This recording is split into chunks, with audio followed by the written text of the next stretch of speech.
Welcome to Sefalon consultancy Bangladesh. আজ আমরা একই ফ্যামিলির এমন 4 জনের পাসপোর্ট রিকোয়েস্ট লেটার শেয়ার করব যারা একই সাথে কানাডায় 10 বছরের মাল্টিপল এন্ট্রি ভিসা পেয়েছেন। তাদের ভিসা প্রসেসিং কেমন ছিল এবং তাদের প্রোফাইলগুলো কেমন ছিল সেই নিয়ে আজকে আলোচনা করব। আমার হাতে যে পিপিআর লেটারগুলো দেখতে পাচ্ছেন, আমাদের মেন ক্লায়েন্ট আসাদুজ্জামান, ওনার স্পাউস লোপা, ওনার 2 সন্তান আকিব জামান এবং তারিফ জামান।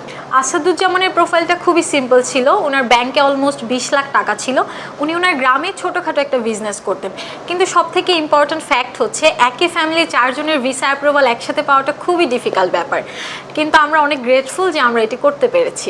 আপনাদের সকলের জন্য আমাদের সহযোগিতা থাকবে। একই সাথে আমরা চাইবো আপনারাও আপনাদের স্বপ্ন পূরণের জন্য আমাদের সাথে কাজ করবেন, সেফালন কনসালটেন্সির সাথে থাকবেন। সেই শুভকামনায় আজকের মতো বিদায় নিচ্ছি।